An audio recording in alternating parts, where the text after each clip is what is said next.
The seven were smiling on us at the start.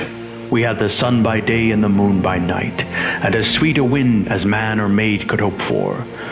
We were not entirely alone. We glimpsed fisherfolk from time to time, and once a dark grey ship that could only have been a whaler out of Ib. And fish, so many fish. Some dolphins swam beside us, as if they had never seen a ship before, and all thought that we were blessed. We lost the wind first.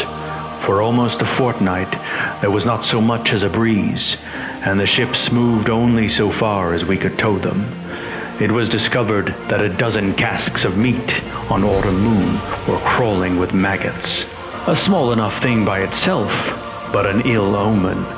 The wind finally returned one day near sunset, when the sky turned red as blood, but the look of it set men to muttering.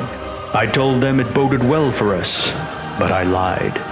Before morning the stars were gone, and the wind began to howl, and then the ocean rose. That was the first storm.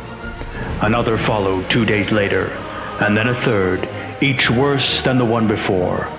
The waves rose higher than our masts, and there was thunder all around, and lightning such as I have never seen before, great cracking bolts that burned the eyes. One struck the Autumn Moon and split her masts from the crow's nest down to the deck. In the midst of all that madness, one of my hands screamed that he had seen arms rising from the water, the last thing any captain needs to hear.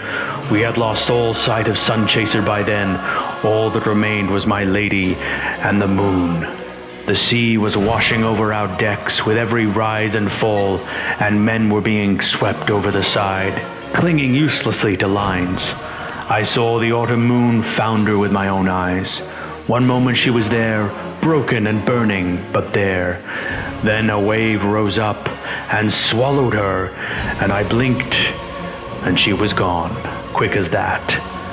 That was all it was, a wave, a monster of a wave. But all my men were screaming, "Kraken! Kraken!" and not a word I said would ever disabuse them.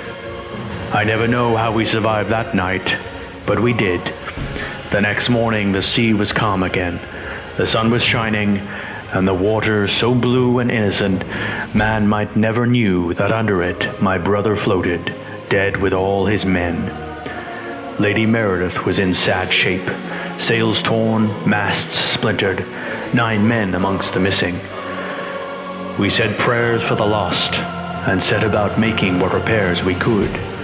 And that afternoon, our crow's eye saw sails in the distance.